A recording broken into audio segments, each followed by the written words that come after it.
వికేంద్రీకరణలో భాగంగా సెప్టెంబర్ నుంచి విశాఖ నుంచే పాలన సాగిస్తామన్నారు. ఈ సెప్టెంబర్ నుంచి విశాఖలోనే ఉంటానని సీఎం తెలిపారు.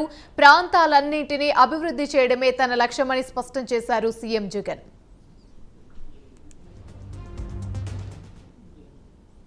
రాష్ట్రంలో అతిపెద్ద నగరం మాత్రమే కాకుండా రాష్ట్రంలో అందరికీ ఆమోదయోగ్యమైన నగరం విశాఖ. ఈ రాష్ట్రంలో అందరికీ ఆమోదనగరమైన విశాఖలో పరిపాలనా వికేంద్రీకరణలో భాగంగా ఈ సెప్టెంబర్ నుంచి నీ బిడ్డ కాపురం కూడా విశాఖపట్నంలోనే పెడతాడు అని చెప్పి సందర్భంగా తెలియజేస్తా ఉన్నాను. రైట్, ఇక ఇదే అంశానికి సంబంధించి మరిన్ని వివరాలు మా ప్రతినిధి శ్రీనివాస్ అందిస్తారు. శ్రీనివాస్, చెప్పండి. శ్రీకాకుళం పర్యటన సందర్భంగా ముఖ్యమంత్రి జగన్మోహన్ రెడ్డి అయితే కీలక ప్రకటన చేశారు. దీనికి సంబంధించి పూర్తి అప్డేట్స్ ఏంటి? ఆంధ్రప్రదేశ్ ముఖ్యమంత్రి జగన్మోహన్ రెడ్డి ఈరోజు శ్రీకాకుళం పర్యటనలో చాలా కీలకమైనటువంటి ప్రకటన చేయడం జరిగింది. ముఖ్యంగా చూస్తే గత కొంతకాలంగా ఆంధ్రప్రదేశ్ లో రాజధాని ఏది అనేది మీమాంసంలో ఉన్నటువంటి నేపథ్యంలో ఈ రోజు సెప్టెంబర్ నుంచి విశాఖ వేదికగానే పాలన ప్రారంభిస్తాము, అన్ని ప్రాంతాలకు అభివృద్ధి ఏ లక్ష్యంగా తమ నినాదం అంటూ కూడా స్వయంగా ప్రకటించడంతో రాజకీయ వర్గాల్లో ఆసక్తిగా మారడం జరిగింది. అయితే ముఖ్యంగా చూస్తే ఈ రోజు జగన్మోహన్ రెడ్డి చేసినటువంటి ప్రకటన వల్ల ఆంధ్రప్రదేశ్ లో రానున్న రోజుల్లో సెప్టెంబర్ నుంచి విశాఖపట్నం వేదికగా పాలన ప్రారంభిస్తాం, అక్కడి నుంచే నివాసం ఉంటాం, అక్కడి నుంచే పరిపాలన చేస్తామంటూ కూడా స్పష్టం చేయడం జరిగింది. అన్ని ప్రాంతాలను సమూలంగా అభివృద్ధి చేయడమే తమ లక్ష్యం అంటూ కూడా చాలా క్లియర్ గా చెప్పడం జరిగింది. అయితే అన్ని ప్రాంతాలు, అన్ని కులాలు, అన్ని మతాలకు అన్నిటికీ సమన్యాయం జరిగే విధంగా పరిపాలన ఉంటుంది కూడా స్పష్టం చేసినటువంటి పరిస్థితి ఉండడం జరిగింది. అయితే గత కొంతకాలంగా తెలుగుదేశం అదేవిధంగా రాజకీయ పార్టీలన్నీ కూడా రాజధానిపై తీవ్ర దుమారం లేవుతున్న నేపథ్యంలో ఈసారి ముఖ్యమంత్రి స్వయానే తేదీతో సహా ప్రకటించే విధంగా పలానా నెలలో పలానా ప్రాంతం నుంచి మేము పాలన చేస్తామంటూ కూడా స్పష్టం చేయడం జరిగింది.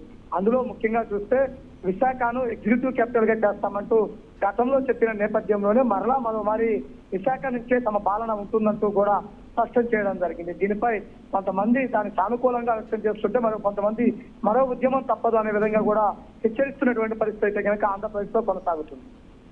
Right, thank you Srinivas.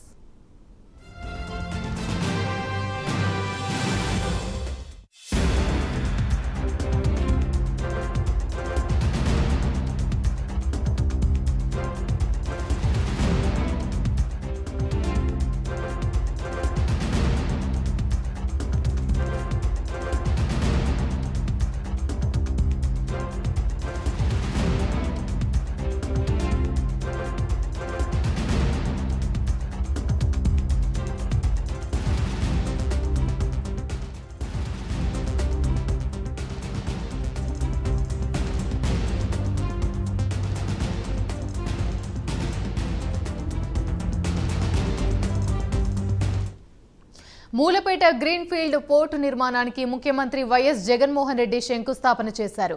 Uttarandhra ప్రజలు దశాబ్దాల కలను సీఎం జగన్ నెరవేర్చారు.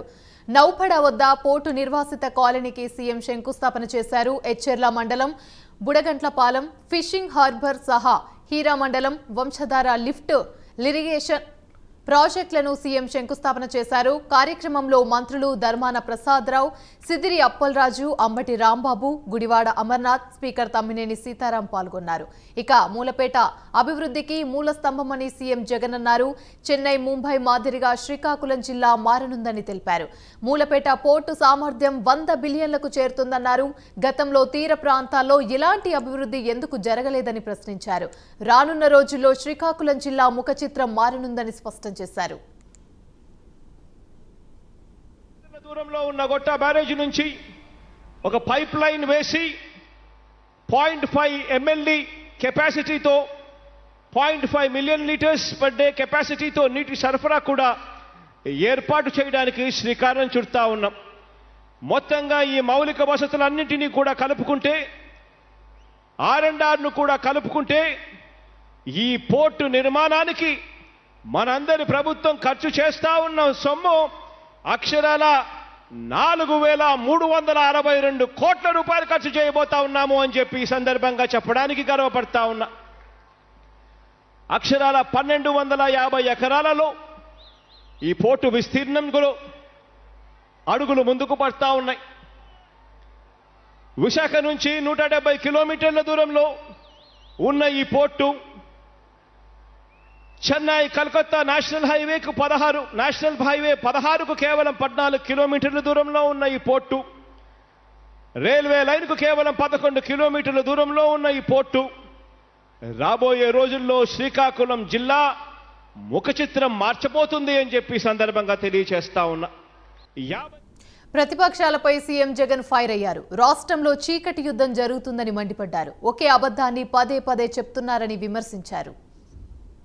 చేశాము అని చెప్పుకునేదానికి ఏ మాత్రం కూడా అర్హత లేని వారంతా కూడా ఈరోజు అంతా కూడా వీళ్ళంతా ఏకమవుతా ఉన్నారు.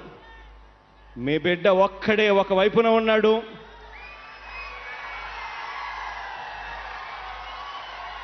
మీ బిడ్డకు వ్యతిరేకంగా ఏ రోజు ఫలాని మంచి చేశాము అని చెప్పుకునేదానికి ఒక్కటంటే ఒక్కటి లేని వాళ్ళంతా కూడా ఈరోజు ఏకమవుతా ఉన్నారు. అందరూ కూడా ఏకమై ఈరోజు